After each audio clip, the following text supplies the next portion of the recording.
মৰমৰ ছাত্ৰ ছাত্ৰীসকল RS টিউশ্যন চেণ্টাৰলৈ তোমালোকক স্বাগতম জনাইছোঁ।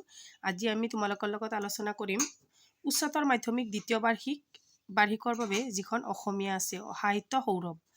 এইখন হৈছে higher secondary second year HS second ইয়াৰৰ।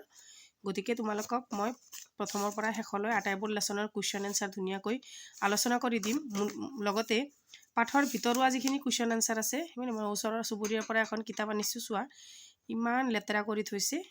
যি কি নহওক চোৱা, এই প্ৰথম লেচনটো হৈছে মোৰ মাতৃৰ মুখ দৰ্শন। ইয়াতে কবি হৈছে লক্ষ্মীনাথ বেজবৰুৱা। লক্ষ্মীনাথ বেজবৰুৱাই মাতৃৰ মুখ দৰ্শন বুলি ইয়াতে নিজৰ দেশখনৰ কথা কৈছে। গতিকে এই পাঠটো তোমালোকে ধুনীয়াকৈ পঢ়িবা। লগতে যিখিনি পাঠৰ ভিতৰুৱা প্ৰশ্ন আছে সেই গোটেইখিনি মই তোমালোকৰ লগত এইটো ভিডিঅ'ত আলোচনা কৰিম। আৰু আটাইতকৈ ইম্পৰ্টেণ্ট বস্তুখিনি হৈছে এই লেচনটোৰ আটাইতকৈ গুৰুত্বপূৰ্ণ যিখিনি আছে এইখন হৈছে লেখকৰ পৰিচয়। এইখিনি তোমালোকে ধুনীয়াকৈ চাবা। ইয়াৰ পৰা মই ধুনীয়াকৈ কুৱেশ্যনখিনি বনাই দিম। যিহেতু এইটো অধ্যায় বহুত দীঘল হয় সেইকাৰণে মই তোমালোকক পাঠটো গোটেইখিনি বুজাই নিদিওঁ। পাঠটো তোমালোকে ঘৰত নিজে পঢ়িবা। মই গোটেইখিনি বুজাই দিব গ'লে বহুত সময় গুচি যাব। গতিকে তোমালোকক মই অকল কুৱেশ্যন এনচাৰখিনি দি দিম। তোমালোকে ঘৰত ধুনীয়াকৈ পাঠটো এফালৰ পৰা পঢ়ি যাবা। পঢ়ি গ'লেই ধুনীয়াকৈ বুজি পাবা। এইটো এটা বৰ ধুনীয়া অধ্যায়। চোৱা ইয়াতে চোৱা কঠিন শব্দৰ অৰ্থ। এই শব্দৰ অৰ্থখিনিও চাবা। পৰীক্ষাত কি জানানে, ইয়াৰ পৰা এটাকৈ শব্দৰ অৰ্থ প্ৰতিটো লেচনৰ পৰা এটাকৈ শব্দৰ অৰ্থ আহি থকা দেখা যায়। গতিকে তোমালোকে শব্দৰ অৰ্থখিনিও ধুনীয়াকৈ চাবা। তাৰপিছত ইয়াতে বাকী একো নাই আৰু যিখিনি আছে মই দি দিম বাৰু। চোৱা ইয়াতে আছে আৰ্হি প্ৰশ্নোত্তৰ। অতি চমু প্ৰশ্নোত্তৰ, প্ৰতিটো প্ৰশ্নৰ মূল্যাংকন 1 নম্বৰী কুৱেশ্যন আছে। ইয়াতে 2 বা 3 নম্বৰী কুৱেশ্যন আছে। তাৰপিছত ইয়াতে 4 বা 5 আছে। গতিকে এই আটাইখিনি কুৱেশ্যন মই তোমালোকক এইটো ভিডিঅ'ৰ জৰিয়তে দি দিম। আৰু শেষত ইয়াতে আছে পাঠবোধ। এইখিনিও তোমালোকে পঢ়িবা। ইয়াৰ পৰা বেছিকৈ কুৱেশ্যন আহি থকা দেখা যায়। মই যিখিনি দিব পাৰোঁ গোটেইখিনি দি দিম। তোমালোকক মই এটা কথা সদায় কওঁ, অকল কুৱেশ্যন আনচাৰৰ আশাত নাথাকিবা, লেচনটো গোটেইখিনি পঢ়িবা ইনশাআল্লাহ। যদি তোমালোকে গোটেইখিনি লেচন পঢ়া আৰু মই দিয়া কুৱেশ্যন আনচাৰখিনি চোৱা, গোটেইখিনি 100% তোমালোকে কমন পেলাব পাৰিবা। মই একেদিনৰ ভিতৰত তোমালোকক এইখন কিতাপ শেষ কৰি দিম। আৰু HS ফাইনেলত কেনেকুৱা ধৰণৰ কুৱেশ্যন আহে মই 100% কমন এখন কুৱেশ্যন পেপাৰ বনাই দিম। তাৰ পৰা তোমালোকক 99% কমন হ'ব বুলি মই চিয়'ৰ দিব পাৰোঁ। যদি তোমালোকে মোৰ সেই ভিডিঅ'বোৰ চাই যোৱা একফালৰ পৰা, তেতিয়াহ'লে তোমালোকে পৰীক্ষা দি আহি মোক ক'ব পাৰিবা যে মেমে কোৱা কথাটো সঁচা। গতিকে একবাৰ তোমালোকে বিশ্বাস কৰি চোৱা যে মই দিয়া কুৱেশ্যনখিনি তোমালোকৰ আহেনে নাই। বুজি পাইছানে? গতিকে চোৱা, আমি সময় নষ্ট নকৰি প্ৰশ্নলৈ আগবাঢ়োঁ। অতি চমু প্ৰশ্নোত্তৰ মূল্যাংকন 1। চোৱা ইয়াতে 1 নম্বৰ প্ৰশ্নটোত দিছে মোৰ মাতৃমুখ দৰ্শন শীৰ্ষক পাঠটো ক'ৰ পৰা সংগ্ৰহ কৰা হৈছে। এইটো এটা বৰ ইম্পৰ্টেণ্ট কুৱেশ্যন। গতিকে তোমালোকে এনচাৰত লিখিবা যে মোৰ মাতৃমুখ দৰ্শন শীৰ্ষক পাঠটো ডক্টৰ নগেন শইকীয়া সম্পাদিত বেজবৰুৱা ৰচনাৱলীত প্ৰথম খণ্ডৰ পৰা লোৱা হৈছে। বুজি পাইছানে? তাৰপিছত 2 নম্বৰ প্ৰশ্নটো চাবা। সম্বলপুৰ ভাৰতৰ কোনখন ৰাজ্যত অৱস্থিত? Important question. সম্বলপুৰ ভাৰতৰ উৰিষ্যা ৰাজ্যত অৱস্থিত। এইটো প্ৰায়ে আহি থকা দেখা যায়। 3 নম্বৰ প্ৰশ্নটো চাবা। বেজবৰুৱাই মাতৃৰ মুখ দৰ্শনৰ বাবে ক'ৰ পৰা ক'লৈ যাত্ৰা কৰিছিল? বেজবৰুৱাই মাতৃৰ মুখ দৰ্শনৰ বাবে উৰিষ্যাৰ সম্বলপুৰৰ পৰা অসমলৈ যাত্ৰা কৰিছিল। তাৰে পিছত 4 নম্বৰ প্ৰশ্নটো চাবা যে 1930 চনৰ 19 ছেপ্টেম্বৰত সম্বলপুৰৰ পৰা অসমলৈ যাত্ৰা কৰোঁতে বেজবৰুৱাই সংগী কোন আছিল? কি বুলি কৈছে যে 1930 চনত যে 19 ছেপ্টেম্বৰত সম্বলপুৰৰ পৰা অসমলৈ যাত্ৰা কৰিছিল, তেতিয়া বেজবৰুৱাৰ সংগী কোন আছিল বুলি সুধিছে। উত্তৰত লিখিবা যে 1930 চনৰ 19 ছেপ্টেম্বৰত সম্বলপুৰৰ পৰা অসমলৈ যাত্ৰা কৰোঁতে বেজবৰুৱাৰ সংগী আছিল তেওঁৰ সহধৰ্মিনী প্ৰজ্ঞা সুন্দৰী আৰু সৰুজনী কন্যা। তেখেতে ইয়াতে চোৱা আৰু এটা কুৱেশ্যন লুকাই আছে যে তেখেতৰ পত্নীৰ নাম কি? প্ৰজ্ঞা সুন্দৰী, হয়নে? এইটোও মনত ৰাখিবা। 5 নম্বৰ প্ৰশ্নটোত চোৱা লক্ষ্মীনাথ বেজবৰুৱাৰ ৰচিত এখন ধেমেলীয়া নাটকৰ নাম লিখা। যে লক্ষ্মীনাথ বেজবৰুৱাৰ এখন ধেমেলীয়া নাটক হৈছে লিটিকাই, হয়নে? এইটো এটা বৰ ইম্পৰ্টেণ্ট কুৱেশ্যন, মনত ৰাখিবা। তাৰে পিছত 6 নম্বৰ প্ৰশ্নটো চোৱা লক্ষ্মীনাথ বেজবৰুৱাৰ শ্ৰীকৃষ্ণ কথা কি বিষয়ক গ্ৰন্থ? ইম্পৰ্টেণ্ট কুৱেশ্যন যে লক্ষ্মীনাথ বেজবৰুৱাৰ শ্ৰীকৃষ্ণ কথা এটি মূল্যৱান তত্ত্বমূলক গ্ৰন্থ হিচাপে পৰিচিত। এই কুৱেশ্যনটো মই যেতিয়া মেট্ৰিক পৰীক্ষা দিছিলোঁ 2011 তেতিয়া এইটো কুৱেশ্যন আহিছিল। গতিকে তাৰে পিছৰ কুৱেশ্যনটো চাবা, কমেডি অফ ইৰৰ্ছ অসমীয়া ভাঙনিৰ ভ্ৰমৰংগ কোন চনত প্ৰকাশ পাইছিল? শ্বেক্সপিয়েৰৰ কমেডি অফ ইৰৰ্ছ অসমীয়া অনুবাদ ভ্ৰমৰংগ 1888 চনত প্ৰকাশিত হৈছিল। তাৰে পিছত 8 নম্বৰ প্ৰশ্নটো চাবা, আটাইবোৰ প্ৰশ্নই বৰ ইম্পৰ্টেণ্ট। লক্ষ্মীনাথ বেজবৰুৱাই কলকাতাৰ কোনখন উচ্চ শিক্ষা প্ৰতিষ্ঠানৰ পৰা BA ডিগ্ৰী লাভ কৰে? BA ডিগ্ৰী ক'ৰ পৰা লাভ কৰে বুলি সুধিছে। তোমালোকে এনচাৰত লিখিবা যে লক্ষ্মীনাথ বেজবৰুৱাই কলিকতাৰ জেনেৰেল এছেম্বলি ইনষ্টিটিউশ্যনৰ পৰা BA ডিগ্ৰী অৰ্জন কৰিছিল। most important question, অভাউহা সভা মানে কি? অসমীয়া ভাষা উন্নতি সাধিনী সভা। এইটো বৰ ইম্পৰ্টেণ্ট, এইটো মনত ৰাখিবা। তাৰে পিছত লগতে এইটো কথাও মনত ৰাখিবা যে এই অভাউহা সভাখন কেতিয়া অনুষ্ঠিত হৈছিল? 1888 চনত অনুষ্ঠিত হৈছিল। এইটো কথাও তোমালোকে মনত ৰাখিবা। 10 নম্বৰ প্ৰশ্নটো চোৱা, মোৰ মাতৃৰ মুখ দৰ্শন কোন শ্ৰেণীৰ ৰচনা? মোৰ মাতৃৰ মুখ দৰ্শন এখন আত্মজীৱনীমূলক তথা ভ্ৰমণ কাহিনীমূলক শ্ৰেণীৰ ৰচনা। এইখন হৈছে এটা ভ্ৰমণ কাহিনীমূলক ৰচনা। তাৰে পিছত 11 নম্বৰ প্ৰশ্নটো চাবা, লক্ষ্মীনাথ বেজবৰুৱাৰ কেতিয়া মৃত্যু হৈছিল? এইটোতো আমি সকলোৱে জানো যে 1939 চনত লক্ষ্মীনাথ বেজবৰুৱাৰ মৃত্যু হৈছিল। বৃষভ কি? বৃষভ হৈছে শিৱৰ বাহন, ষাঁড় গৰু। মনত ৰাখিবা। নন্দীভিংগী, নন্দীভিংগী কোন? নন্দীভিংগী হৈছে শিৱৰ শিষ্য।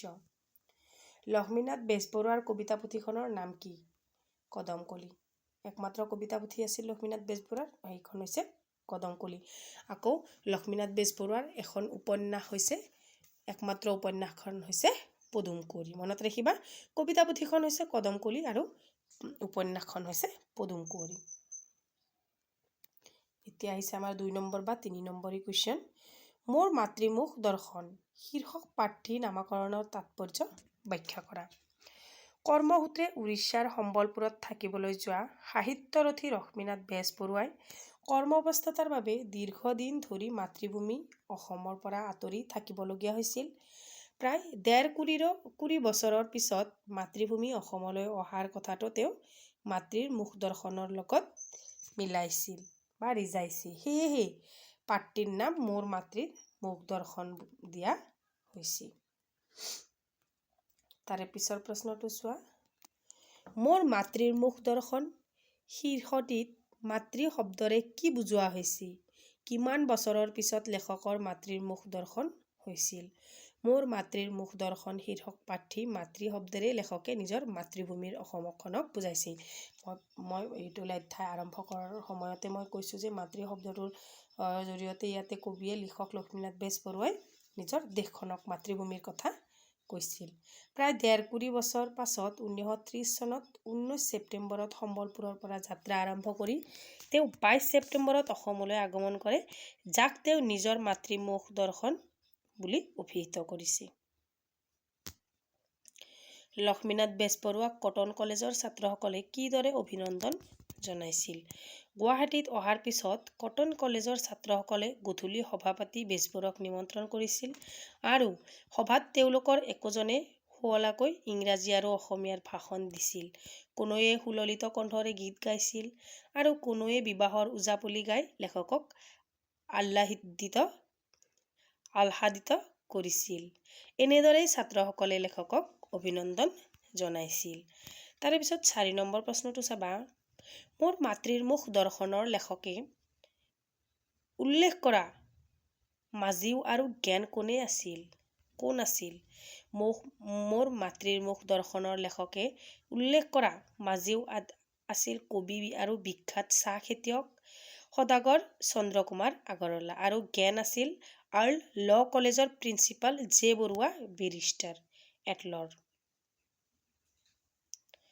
5 নম্বৰ প্ৰশ্নটো চাবা। লক্ষ্মীনাথ বেজবৰুৱাৰ গুৱাহাটীক ভাল লগাৰ 3টা কাৰণ উল্লেখ কৰা। চোৱা, লক্ষ্মীনাথ বেজবৰুৱাৰ গুৱাহাটীখনক ভাল লগাৰ 3টা কাৰণ হৈছে প্ৰাকৃতিক সৌন্দৰ্য, ব্ৰহ্মপুত্ৰৰ মাজৰ উমানন্দ, কামাখ্যা, অশ্বক্ৰান্ত আদি অলেখ অতুলনীয় প্ৰাকৃতিক সৌন্দৰ্যৰে গুৱাহাটী ভৰপূৰ। এইসমূহে লেখকক আনন্দ দিছিল। 2 নম্বৰ কাৰণটো হৈছে ঐতিহাসিক উৎকৰ্ষ। গুৱাহাটীত বিভিন্ন ঐতিহাসিক স্থানেৰে ভৰপূৰ। এইবোৰে তীৰ্থযাত্ৰীৰ তীৰ্থস্পৃহা পলুৱাব পাৰে। এই ঐতিহাসিক স্থানসমূহৰ বাবেও গুৱাহাটীক লেখকে বৰ ভাল পাইছিল। তাৰপিছত প্ৰাচীন জ্ঞান গৌৰৱৰ গৰিমা। গুৱাহাটীত থকা বহু প্ৰাচীন স্থানে প্ৰত্নতাত্ত্বিক প্ৰাচীন জ্ঞানৰ দুৱাৰ মুকলি কৰি মনত বিস্ময় জগাই দিব পাৰি। এইবোৰৰ বাবেও গুৱাহাটী লেখকৰ বৰ আদৰৰ। তাৰে পিছৰ প্ৰশ্নটো চাবা। মোৰ মাতৃৰ মুখ দৰ্শন শীৰ্ষক প্ৰবন্ধটি কি উদ্দেশ্য পাঠ হিচাপে নিৰ্বাচন কৰা হৈছে? সাহিত্যৰথী লক্ষ্মীনাথ বেজবৰুৱাৰ ৰচনাসমূহ অসমৰ জাতীয় সম্পদৰূপে বিবেচিত।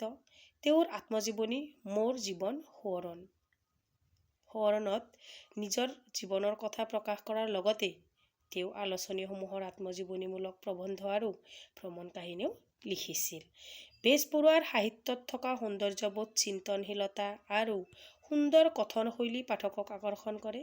সেই সাহিত্যিক মাধুৰ্যৰ আস্বাদ দিয়াৰ উদ্দেশ্যে তেওঁৰ প্ৰবন্ধ মোৰ মাতৃৰ মুখ দৰ্শন পাঠ হিচাপে অন্তৰ্ভুক্ত কৰা হৈছে। তাৰে পিছৰ প্ৰশ্নটো চোৱা। লক্ষ্মীনাথ বেজবৰুৱাক কিয় অসমীয়া চুটিগল্পৰ জনক বুলি কোৱা হয়? মষ্ট ইম্পৰ্টেণ্ট কুৱেশ্যন 2026ৰ কাৰণে বৰ ইম্পৰ্টেণ্ট। চোৱা, লক্ষ্মীনাথ বেজবৰুৱাৰ নেতৃত্বত জোনাকী আলোচনীৰ জৰিয়তে অসমীয়া সাহিত্য ৰমন্যাসৰ ধাৰা বৈ বহে। জোনাকীৰ পাতত তেওঁৰ দ্বাৰা প্ৰচিত চুটিগল্পবোৰে অসমীয়া চুটিগল্প সাহিত্যৰ শুভাৰম্ভ ঘটায় আৰু তাৰ বিকাশৰ পথ প্ৰশস্ত কৰে। এই মহত্বপূৰ্ণ অৱদানৰ বাবে বেজবৰুৱাক যথাযথভাৱে অসমীয়া চুটিগল্পৰ জনক বুলি স্বীকৃতি দিয়া হয়। 8 নম্বৰ প্ৰশ্নটো চোৱা। লক্ষ্মীনাথ বেজবৰুৱাই সভাপতিত্ব কৰা অসম সাহিত্য সভাৰ অধিৱেশনখনি ক'ত আৰু কেতিয়া অনুষ্ঠিত হৈছিল? যে 1924 চনত গুৱাহাটীত অনুষ্ঠিত অসম সাহিত্য সভাৰ সভাপতি অধিৱেশনখনত লক্ষ্মীনাথ বেজবৰুৱাই সভাপতি হিচাপে কাৰ্যনিৰ্বাহ কৰিছিল। তাৰ পিছত চোৱা, লক্ষ্মীনাথ বেজবৰুৱাক কিয় সাহিত্যৰথী বোলা হয়? এইটো ইম্পৰ্টেণ্ট কুৱেশ্যন। লক্ষ্মীনাথ বেজবৰুৱা অসমীয়া সাহিত্যৰ ইতিহাসত এজন পুৰোধা ব্যক্তি হিচাপে পৰিচিত। সাহিত্যৰ প্ৰতি নিস্তেজ হোৱা সময়ত তেওঁ কাণ্ডাৰী ৰূপে আগবাঢ়ি কবিতা, নাটক, উপন্যাস, চুটিগল্প, প্ৰবন্ধ, হাস্যব্যংগ, জীৱনী, আত্মজীৱনী আৰু তত্ত্বমূলক গ্ৰন্থ আদি নানা শাখাত অসাধাৰণ অৱদান আগবঢ়াই অসমীয়া সাহিত্যৰ ভঁৰাল সমৃদ্ধ কৰে। তেওঁৰ প্ৰতিটো ৰচনাত থকা নিজম শৈলী আৰু সাহিত্যিক সৌন্দৰ্যই তেওঁক এক বিশেষ স্থান অধিষ্ঠিত কৰিছে। সাহিত্যৰ প্ৰায় প্ৰতিটো দিশত দিয়া এনে মূল্যৱান অৱদানৰ বাবে তেওঁক সাহিত্যৰথী উপাধিৰে সন্মানিত কৰা হয়। তাৰে পিছৰ আন এটা ইম্পৰ্টেণ্ট কুৱেশ্যন হৈছে জোনাকী যুগৰ ত্ৰিমূৰ্ত বুলিলে কাক বুজায়? এইটো কুৱেশ্যন এইবাৰ আহিব যেন লাগিছে। ভালেখিনি চান্স আছে, তোমালোকে চিন্তি থবা। জোনাকী যুগৰ ত্ৰিমূৰ্তি বুলি উল্লেখ কৰিলে সাধাৰণতে লক্ষ্মীনাথ বেজবৰুৱা, চন্দ্ৰকুমাৰ আগৰৱালা আৰু হেমচন্দ্ৰ গোস্বামীক বুজা যায়। মনত ৰাখিবা। বেজবৰুৱাক কিয় ৰসৰাজ আখ্যা দিয়া হৈছিল? এইটো ইম্পৰ্টেণ্ট কুৱেশ্যন। সাহিত্যৰ প্ৰতিটো ৰূপকৰ্ম যেনে গল্প, কবিতা, উপন্যাস, নাটক, আত্মজীৱনী আদিৰ উপৰিও লক্ষ্মীনাথ বেজবৰুৱাই বিশেষভাৱে হাস্যব্যংগ গদ্য ৰচনাৰ জৰিয়তে অসমীয়া সাহিত্যক অধিক সমৃদ্ধ কৰিছিল। তেওঁৰ দ্বাৰা ৰচিত উল্লেখযোগ্য হাস্যব্যংগ ৰচনাসমূহ হ'ল কৃপাবৰ বৰুৱাৰ কাকতৰ টোপোলা, কৃপাবৰ বৰুৱাৰ উভতনি, বৰবৰুৱাৰ বুলনি, বৰবৰুৱাৰ ভাৱৰ বুৰবুৰণি আদি। এই ৰচনাসমূহে অসমীয়া পাঠকক বিমল হাস্যৰসৰ স্বাদ দিয়াৰ লগতে পেটৰ নাড়ীডাল কৰিছিল। এইবোৰ ৰচনাৰ মূল উপজীৱিকা আছিল বেজবৰুৱাৰ নিজম গদ্যশৈলী আৰু অতুলনীয় উপস্থাপন কৌশল। পেৰেগ্ৰাফ চেঞ্জ কৰি লিখিবা। তেওঁ হাস্যব্যংগ ৰচনা কেৱল ৰহৰ সংস্থান নহয়। অসমীয়া সমাজৰ বিভিন্ন ভুল ত্ৰুটিৰ শুধৰণি কৰাৰ এক শক্তিশালী মাধ্যম আছিল। তীক্ষ্ণ কটাক্ষ আদি ব্যংগৰ জৰিয়তে তেওঁ সমাজক জগাই তুলিবলৈ সচেষ্ট হৈছিল। সাহিত্যত প্ৰকাশ পোৱা এনেধৰণৰ হাস্য ব্যংগৰ বৈশিষ্ট্যৰ বাবে বেজবৰুৱাক যথাযথভাৱে ৰসৰাজ উপাধিৰে সন্মানিত কৰা হয়। তাৰপিছত 12 নম্বৰ প্ৰশ্নটো চাবা। মোৰ মাতৃমুখ দৰ্শন শীৰ্ষটিত মাতৃ শব্দৰে কি বুজোৱা হৈছে? কিমান বছৰৰ পিছত লেখকে মাতৃমুখ দৰ্শন কৰিছিল? Important question. যে মোৰ মাতৃমুখ দৰ্শন শীৰ্ষক পাঠত মাতৃ শব্দটোৱে লেখকক মাতৃভূমি অসমক বুজাইছে। লেখকে সুদীৰ্ঘ প্ৰায় 1.5 বছৰ পিছত নিজৰ জন্মভূমি অসমলৈ উভতি আহি মাতৃৰ মুখ দৰ্শন কৰাৰ অনুভূতি প্ৰকাশ কৰিছে। এই মাতৃমুখ হৈছে মাতৃভূমিৰ অসমৰ মুখ, যাক তেওঁ বহুত দিন ধৰি দেখা নাছিল। তাৰপিছত 13 নম্বৰ প্ৰশ্নটো চোৱা। লিখকে ট্ৰেইন যাত্ৰাৰ সহায়ত কালৈ কিয় টেলিগ্ৰাম কৰিছিল? ঝাৰজোগোৰাৰ পৰা কলিকতা অভিমুখে যাত্ৰা কৰাৰ সময়ত লেখক আৰু তেওঁৰ সঙ্গীসকল ৰাতিপুৱা খাদ্যৰ অভাৱত ভোকাতুৰ হৈ পৰিছিল। প্ৰথম ট্ৰেইনখন ধৰা নোহোৱাৰ বাবে তেওঁলোকে দেৰিকৈ যাত্ৰা আৰম্ভ কৰে আৰু পেছেঞ্জাৰ ট্ৰেইনত উঠিবলগীয়া হয়, য'ত আহাৰৰ কোনো ব্যৱস্থা নাছিল। তেতিয়া লেখক গাৰ্ডৰ সহায়ত খড়গপুৰ আৰু চক্ৰধৰপুৰ ৰিফ্ৰেছমেণ্ট ৰুমৰ মেনেজাৰক টেলিগ্ৰাম পঠিয়াই আহাৰ ব্যৱস্থা কৰিবলৈ অনুৰোধ কৰে, কিন্তু সেয়া ফলপ্ৰসূ নহ'ল। অৱশেষত ষ্টেচনত বিক্ৰী হোৱা চিংৰা আৰু কচুৰি খাই তেওঁলোকে ভোক নিবাৰণ কৰিছিল। তাৰপিছত 14 নম্বৰ প্ৰশ্নটো চোৱা। ব্যাখ্যা কৰা। কালৰ পীড়নত আজিৰ অসম জীৰ্ণ শীৰ্ণ দীৰ্ণ। চোৱা। কালৰ পীড়নত আজিৰ অসম জীৰ্ণ শীৰ্ণ দীৰ্ণ। এই হৃদয় বিদাৰক বাক্যখিনি অসমৰ বিশিষ্ট সাহিত্যিক ৰসৰাজ লক্ষ্মীনাথ বেজবৰুৱাদেৱৰ দ্বাৰা ৰচিত মোৰ মাতৃমুখ দৰ্শন নামৰ প্ৰবন্ধটিৰ পৰা তুলি লোৱা হৈছে। এই গদ্যফাকি লেখক নিজৰ জন্মভূমি অসমলৈ 1.5 বছৰ পাছত ঘূৰি আহি তেওঁৰ দৃষ্টিত অসম হোৱা সামাজিক, সাংস্কৃতিক আৰু নৈতিক অক্ষয়ৰ বৰ্ণনা কৰিছে। 15 নম্বৰ প্ৰশ্নটো চাবা। লেখকে ডিব্ৰুগড়ত কেনেধৰণৰ বৰষুণৰ সমস্যাৰ সন্মুখীন হৈছিল? লিখকে 24 তাৰিখে পুৱা প্ৰায় 9 মান বজাত ডিব্ৰুগড় পাইছিল। সেইদিনাৰ পৰা অবিৰত বৰষুণ আৰম্ভ হয় আৰু লেখকৰ ভাষাত এই বৰষুণক চেলেং পেটেং ধৰণৰ আছিল, যি গাত পৰিলেও সৰি যোৱাৰ দৰে অনুভূতি দিছিল। সেই লেলপেল বৰষুণ প্ৰায় 15 দিন ধৰি চলি আছিল। বৰষুণৰ দৌৰাত্মক কোনেও ব্যক্তি আনন্দিত মনেৰে বাহিৰলৈ ওলাই ফুৰিব পৰা নাছিল। ফলস্বৰূপে লেখক ৰাজনৈতিক বন্দীৰ দৰে নিজৰ জীউ জোৱাইৰ ঘৰতে আবদ্ধ হৈ থাকিবলৈ বাধ্য হৈছিল। পেৰেগ্ৰাফ চেঞ্জ কৰি লিখিবা। তেওঁ বন্ধুৰ ঘৰলৈ যোৱা, চিকাৰলৈ যোৱা, সভা সমিতিত যোগদান কৰাৰ দৰে নানা কাৰ্যসূচী পৰিকল্পনা কৰিছিল, কিন্তু প্ৰতিটো পুৱা বৰষুণে যেন তেওঁক সেই পথৰ পৰা নিষেধাজ্ঞা আৰোপ কৰিছিল। এইদৰে বৰষুণেই লেখকৰ সকলো আশা আকাংক্ষা আৰু প্ৰব্ৰজনক ইচ্ছাক বাধা প্ৰদান কৰিছিল। তাৰে পিছত লং কুৱেশ্যন, দীঘল প্ৰশ্ন উত্তৰ। চোৱা, বেয়া নাপাবা, মোৰ অলপ চৰ্দি জ্বৰ হৈ থকাৰ কাৰণে মই ইমান ভালকৈ ভইচ দিব পৰা নাই। মোৰ মাতৃমুখ দৰ্শন পাঠ্যিৰ আধাৰত লক্ষ্মীনাথ বেজবৰুৱাই সম্বলপুৰৰ পৰা গুৱাহাটীলৈ কৰা ৰেল যাত্ৰাৰ চমু বিৱৰণ আগবঢ়োৱা। কৰ্মসূত্ৰে উৰিষ্যাৰ সম্বলপুৰত থাকিবলৈ লোৱা সাহিত্যৰথী লক্ষ্মীনাথ বেজবৰুৱাই কৰ্মব্যস্ততাৰ বাবে দীৰ্ঘ দিন ধৰি মাতৃভূমি অসমলৈ আহিব পৰা নাছিল। অৱশেষত 1930 চনৰ 19 ছেপ্টেম্বৰত সম্বলপুৰৰ পৰা অসমলৈ বুলি যাত্ৰা আৰম্ভ কৰে। সংগী আছিল সহধৰ্মিনী, প্ৰজ্ঞাসুন্দৰী আৰু সৰু জীউ। বেংগল-নাগপুৰ ৰেলেৰে সম্বলপুৰৰ পৰা 2 ঘণ্টা যাত্ৰা কৰি তেওঁ ঝাৰচৌগোৰা জংচনত নামে আৰু তাৰ পৰা কলিকতা অভিমুখী ৰেলত উঠে। তেওঁলোকে লগত খোৱা বস্তু নিয়া নাছিল, যাৰ বাবে তেওঁৰ পৰিয়ালটো ভোকে লঘোণে যাব লগা হয়। 20 ছেপ্টেম্বৰৰ ৰাতি 8মান বজাত তেওঁ কলিকতাত নামি এঠাইত এমুঠি খাই নিশাটোৰ বাবে জিৰণি ল'লে।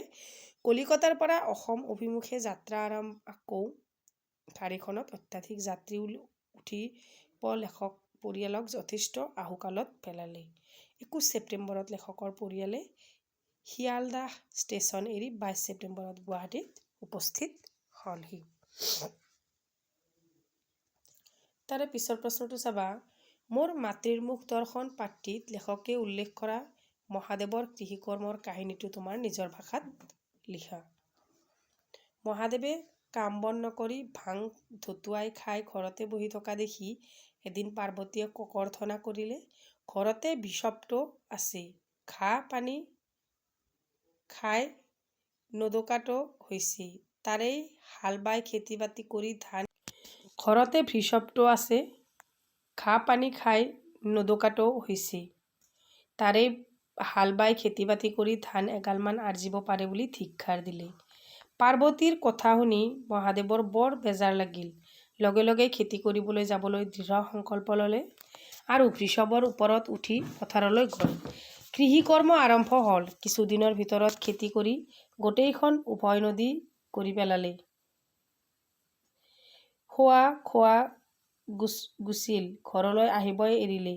ইফালে হিতে বিপৰীতে হোৱাত পাৰ্বতী সমস্যাত পৰিল। গিৰিয়েক ঘৰলৈ মাতি আনিবলৈ নন্দী ভৃঙ্গীকে আদি কৰি জোৰে জোৰে মানুহ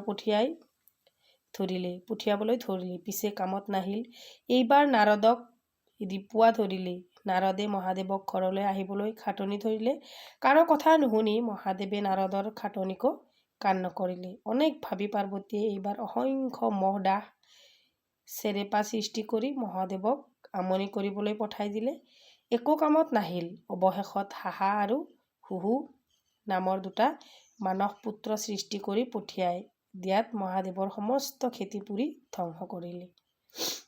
তাৰপিছত 3 নম্বৰটো চোৱা, হাহা হুহু কোন আছিল, এওঁলোকক কি কাৰণে সৃষ্টি কৰিছিল লিখা। চোৱা, হাহা হুহু পাৰ্বতীৰ মানস পুত্ৰ আছিল। মহাদেৱে কাম বন নকৰি ভাং ধতুৱা খাই ঘৰতে বহি থকা দেখি এদিন পাৰ্বতীয়ে ককৰ্থনা কৰিলে, ঘৰতে বিষপটো আছে, ঘাঁহ পানী খাই নদকাটো হৈছে, তাৰেই হাল বাই খেতি বাতি কৰি ধান এগালমান আৰ্জিব পাৰে বুলি ধিক্কাৰ দিলে। পাৰ্বতীয়ে কথা শুনি মহাদেৱৰ বৰ বেজাৰ লাগিল। লগে লগে খেতি কৰিবলৈ যাবলৈ দৃঢ় সংকল্প ল'লে আৰু বৃষভৰ ওপৰত উঠি পথাৰলৈ গ'ল। কৃষিকৰ্ম আৰম্ভ হ'ল। কিছুদিনৰ ভিতৰতে খেতি কৰি গোটেইখন উভয় নদী কৰি পেলালে। খোৱা খোৱা গুচিল, ঘৰলৈ আহিবলৈ এৰিল।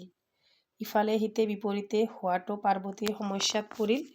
গিৰিয়েকক ঘৰলৈ মাতি আনিবলৈ নন্দী ভৃঙ্গীকে আদি কৰি জোৰে জোৰে মানুহ পঠিয়াবলৈ ধৰিলে, পিছে কামত নাহিল। এইবাৰ নাৰদক ৰিপুৱা ধৰিলে। নাৰদে মহাদেৱক ঘৰলৈ আহিবলৈ খাটনি ধৰিলে। কাৰো কথা নুশুনা মহাদেৱে নাৰদৰ খাটনিকো কাণ নকৰিলে। অনেক ভাবি পাৰ্বতীয়ে এইবাৰ অসংখ্য মহ দাহ চেপেটা সৃষ্টি কৰি মহাদেৱক আমনি কৰিবলৈ পঠাই দিলে। একো কামত নাহিল। অৱশেষত হাহা আৰু হুহু নামৰ দুটা মানস পুত্ৰ সৃষ্টি কৰি পঠিয়াই দিয়াত মহাদেৱৰ সমস্ত খেতি পুৰি ধ্বংস কৰিলে। এইখিনিয়ে আছিল। তাৰে পিছত 4 নম্বৰ প্ৰশ্নটো চোৱা, ডিব্ৰুগড়ত গোটাচেৰেক কথাই মোক বৰ সন্তোষ দিছিল। ডিব্ৰুগড়ত কোনোবাই কথাই বেজবৰুৱাক সন্তোষ দিছিল, কোনবোৰ কথাই বুজাই লিখা। ইয়াত এনচাৰত লিখিবা, দীৰ্ঘদিনৰ অন্তত মাতৃভূমিলৈ আহি বেজবৰুৱাই বহু পৰিৱৰ্তন দেখা পাইছিল। ডিব্ৰুগড়ৰ গোটাচেৰেক কথাই লেখকক বৰ আনন্দিত কৰিছিল। প্ৰথম ডিব্ৰুগড়ৰ অসমীয়া তিৰোতাসকলৰ শিক্ষা দীক্ষা আৰু ৰাজহুৱা কথাদিত পুৰুষৰ সমকক্ষ হ'বলৈ আগবঢ়াইছিল। সভা সমিতি পতাত তেওঁলোকক আগৰণুৱা হৈ পৰিছিল, অথচ তেওঁলোকৰ স্ত্ৰীসুলভ গাম্ভীৰ্যৰ আৰু কমনীয়তাৰ এচুলিমানো হ্ৰাস হ'বলৈ দিয়া নাছিল। সভাই সমিতিয়ে বক্তৃতা দিয়াৰ ক্ষেত্ৰত দুই এগৰাকীয়ে অনেক পুৰুষকো চেৰ পেলাইছিল। দ্বিতীয়তে ডিব্ৰুগড়ৰ ডেকাসকলৰ উদ্যমৰ ফলত সমৃদ্ধ হৈ পৰা ৰংগশালাটো দেখিও লেখকে মনত সন্তোষ পাইছিল। থিয়েটাৰৰ বাবে অসমীয়া চিত্ৰবিদ ডেকাসকলে অঁকা ছবি এনে সুন্দৰ আছিল যে সেইবোৰ কলিকতাৰ নিপুণ চিত্ৰবিদ ডেকাসকলে অঁকা ছবিতকৈও কোনো গুণে কম নাছিল। নাট্যকলাত ডিব্ৰুগড়ৰ সম্ভ্ৰান্ত ঘৰৰ ডেকাসকলে আশাতীতভাৱে উন্নতি কৰিছিল। পেইণ্টিং আৰু ফটোগ্ৰাফীত মুক্তানাথ বৰদলৈয়ে কৃতিত্ব দেখুৱাইছিল। প্ৰভাত চন্দ্ৰ দাস আৰু জনদিয়েকৰ অভিনয়ে কলিকতাৰ বিখ্যাত অভিনেতাতকৈও কোনো গুণে কম নাছিল। এনেবোৰ কথাই লেখকৰ মনত সন্তোষ দিছিল। তাৰে পিছৰ প্ৰশ্নটো চাবা। লক্ষ্মীনাথ বেজবৰুৱাৰ মতে বিদেশী নাটকৰ অসমীয়া অনুবাদ কেনে হোৱা উচিত বুজাই লিখা। এনচাৰত লিখিবা, নাট মঞ্চায়নৰ ক্ষেত্ৰত মৌলিক নাটৰ অভিনয় সৰহ কৰিবলৈ পৰামৰ্শ দি বেজবৰুৱাই কৈছিল যে বিদেশী নাটক মঞ্চায়ন কৰাত তেওঁ বৰ সন্তোষ পালেও ঘোৰ বিৰোধী নহয়। অৱশ্যে তেনে নাটকবোৰৰ অনুবাদ প্ৰকৃত অসমীয়া অনুবাদ হ'ব লাগে বুলি উল্লেখ কৰিছে। ভাল বিদেশী নাটকৰ উৎকৃষ্ট ভাৱ সম্পদেৰে অসমীয়া সাহিত্যৰ সৌন্দৰ্য বঢ়োৱাটো অতি শোভন কথা বুলিও তেওঁ উল্লেখ কৰিছে। কিন্তু সেয়া কৰিবলৈ যাওঁতে বাৰী বঙলোৱা অনুবাদ নকৰি আচল অসমীয়া অনুবাদ হোৱা উচিত বুলিও তেওঁ পৰামৰ্শ দিছে। তাৰে পিছৰ প্ৰশ্নটো চাবা। পানী মে পিম পিয়াসী মিন পিয়াসী মোক শুনত লাগে হাসি এই পদফাকি কাৰ ৰচনা? বেজবৰুৱাই কি প্ৰসংগত ইয়াৰ অৱতাৰণা কৰিছে বুজাই লিখা। এই পদফাকি মহাত্মা কবীৰে ৰচনা কৰিছিল। বেজবৰুৱাই ইয়াক উদ্ধৃত কৰি নিজৰ অৱস্থাৰ সৈতে তুলনা কৰিছে যে পানীত থাকিলেও মাছ যিদৰে তৃষ্ণাহত হৈ থাকে ঠিক তেনেদৰে বিধিৰ বিপাকত পৰি বেজবৰুৱাইও বহু বছৰ ধৰি নিজৰ মাতৃভূমি অসমলৈ উভতি আহিব পৰা নাছিল। মাতৃভূমিৰ প্ৰতি থকা গভীৰ স্নেহ আৰু আন্তৰিকতায়ো তেওঁক হাওপাতৰ দৰে নিৰ্বাচিত কৰ্মস্থলৰ জৰিয়তে আঁতৰাই ৰাখিছিল। বিধিৰ বিচিত্ৰ খেলত পানীৰ মাজত থকা মানুহো যদি হাওপাতত পৰে তেনে অৱস্থাত তেওঁ পিয়াহেৰে শুকাই মৰে। ঠিক সেইদৰে বেজবৰুৱাইও মাতৃভূমিৰ সান্নিধ্যৰ অভাৱত অন্তৰভাগত বেদনাসহ আছিল। এই অনুভৱেৰে প্ৰেক্ষাপটত তেওঁ এই পদফাকি অৱতাৰণা কৰিছিল। মোৰ মাতৃমুখ দৰ্শন শীৰ্ষক পাঠটি লেখকৰ অন্তৰত জাতিপ্ৰেম কিদৰে প্ৰকাশ পাইছে চমুকৈ আলোচনা কৰা। সাহিত্যৰথী লক্ষ্মীনাথ বেজবৰুৱাই কৰ্মসূত্ৰে মাতৃভূমি অসমৰ বাহিৰত বিশেষকৈ কলিকতা আৰু সম্বলপুৰত আছিল। দীঘলীয়া ৩০-৪০ বছৰৰ কাৰ্যালয় ব্যস্ততাৰ ফলত তেওঁ নিজ ভূমি অসমলৈ আহিবলৈ সক্ষম হোৱা নাছিল। অৱশেষত 1930 খ্ৰীষ্টাব্দৰ 19 ছেপ্টেম্বৰত সম্বলপুৰৰ পৰা অসম অভিমুখে যাত্ৰা আৰম্ভ কৰে। পথৰ ৰেলত খোৱাৰ সুবিধা নথকাৰ লগতে পৰিয়ালসহ খাদ্যবিহীন অৱস্থাত ভোকাতুৰভাৱে তেওঁ যাত্ৰা কৰিবলগীয়া হৈছিল। তথাপি মাতৃভূমিৰ প্ৰেমত উদ্ধত হৈ 22 ছেপ্টেম্বৰত অসমত পদাৰ্পণ কৰি তেওঁ মাতৃমুখ দৰ্শন গভীৰ আনন্দ অনুভৱ কৰে। পেৰেগ্ৰাফ চেঞ্জ কৰি লিখিবা। বেজবৰুৱা অসমলৈ উভতি আহি অসমীয়াৰ জাতিৰ গৰিমা ঐতিহ্য আৰু প্ৰাকৃতিক সৌন্দৰ্য পুনৰাই অনুভৱ কৰে। বিশেষকৈ ডিব্ৰুগড় চহৰৰ উন্নতি তিৰোতাসকলৰ শিক্ষাগত অগ্ৰগতি আৰু ৰাজহুৱা জীৱনৰ অংশগ্ৰহণ দেখি তেওঁ আনন্দিত হয়। ডেকাসকলৰ নাট্য চৰ্চা সংগীত আৰু নাট্য প্ৰদৰ্শনৰ পৰিৱেশে তেওঁৰ মন উল্লসিত কৰে। ডিব্ৰুগড়ত শ্বেক্সপিয়েৰৰ কমেডি অফ ইৰৰ্ছৰ অসমীয়া অনুবাদ ভ্ৰমৰংগ 1888 নিভাঁজ উপস্থাপনত তেওঁ অশেষ গৌৰৱ অনুভৱ কৰে। এইদৰে মোৰ মাতৃমুখ দৰ্শন পাঠটিৰ বেজবৰুৱাৰ গভীৰ জাতিপ্ৰেম আত্মীয়তা আৰু সাহিত্যপ্ৰেমে পূৰ্ণ অন্তৰংগ অনুভৱবোৰ সুন্দৰভাৱে প্ৰকাশ পাইছে। তাৰে পিছৰ প্ৰশ্নটো চাবা, প্ৰবাসী লেখক লক্ষ্মীনাথ বেজবৰুৱাই কি কাৰণে সুদীৰ্ঘকাল জন্মস্থান অসমলৈ উভতিব পৰা নাছিল বুজাই লিখা। সাহিত্যৰথী লক্ষ্মীনাথ বেজবৰুৱা কৰ্মসূত্ৰে বহু বছৰ ধৰি নিজৰ মাতৃভূমি অসমৰ বাহিৰত আছিল। প্ৰথমতে তেওঁ কলিকতাত বন্ধু ভোলানাথ বৰুৱাৰ সৈতে কাঠৰ ব্যৱসায়ত লগ লাগে আৰু পিছত স্বতন্ত্ৰভাৱে সেই ব্যৱসায়ত আগবঢ়ায়। কিন্তু প্ৰথম মহাযুদ্ধৰ প্ৰভাৱত সেই ব্যৱসায় লোকচানত পৰি যায়। পাছত 1916 চনত বেজবৰুৱাই কাঠৰ ব্যৱসায় কৰা ৱাৰ্ড কোম্পানীত চাকৰি গ্ৰহণ কৰে। প্ৰথমে তেওঁ কোম্পানীৰ কলকাতা কাৰ্যালয়ত এবছৰ কাম কৰে আৰু তাৰ পাছত কোম্পানীৰ উৰিষ্যাৰ সম্বলপুৰত থকা ফাৰ্মত মেনেজাৰ হিচাপে নিযুক্ত হয়। 1917 চনত ছেপ্টেম্বৰ মাহত তেওঁ সম্বলপুৰত দায়িত্ব গ্ৰহণ কৰে। অৱশেষত 1930 খ্ৰীষ্টাব্দত দুৰ্গা পূজাৰ বন্ধ উপলক্ষে ৰেল কোম্পানীত দিয়া বিশেষ যাত্ৰীৰ সুবিধা গ্ৰহণ কৰি বেজবৰুৱাই 19 ছেপ্টেম্বৰত সম্বলপুৰৰ পৰা যাত্ৰা আৰম্ভ কৰে আৰু 22 ছেপ্টেম্বৰত তেওঁ গুৱাহাটীত উপস্থিত হৈ বহু বছৰৰ পাছত নিজৰ জন্মভূমি অসমলৈ উভতি আহিবলৈ সক্ষম হয়। যথা নিযুক্ত হস্মি তথা কৰমি। এই পদফাকি কোনে ক'ত কি প্ৰসংগত অৱতাৰণা কৰিছে বুজাই লিখা। যে যেতিয়া বেজবৰুৱাদেৱে গুৱাহাটীত আহি পালে তেতিয়া কটন কলেজৰ ছাত্ৰসকলে তেওঁক আদৰিবলৈ এখন বিশেষ সভা আয়োজন কৰিছিল আৰু তেওঁ উপস্থিতিত উষ্ম অভ্যৰ্থনা জ্ঞাপন কৰিছিল। ডেকাসকলৰ ছাত্ৰসকলৰ মনত আনন্দ আৰু উৎসাহেৰে এটি উৎসৱমুখৰ পৰিৱেশৰ সৃষ্টি হৈছিল। তেতিয়া বেজবৰুৱাই মেলেৰিয়াৰ জ্বৰ হৈ আক্ৰান্ত আছিল। তথাপি কটন কলেজৰ ছাত্ৰসকলৰ সন্মান আৰু অনুৰোধ উপেক্ষা নকৰিবলৈ তেওঁ সভাত উপস্থিত থাকি আনন্দ অনুভৱ কৰিছিল। এই আন্তৰিকতা, স্নেহ আৰু সমাদৰৰ অনুভৱেই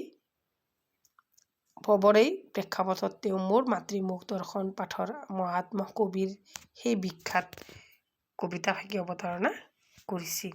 গতিকে মোৰ মৰমৰ ছাত্ৰ ছাত্ৰীসকল, ভিডিঅ'টো চাই কেনেকুৱা পালা কমেণ্ট ছেকশ্যনত জনাবা। যদি চেনেলটো ছাবস্ক্ৰাইব কৰা নাই ছাবস্ক্ৰাইব কৰিবা। Thank you for ৱাটছ।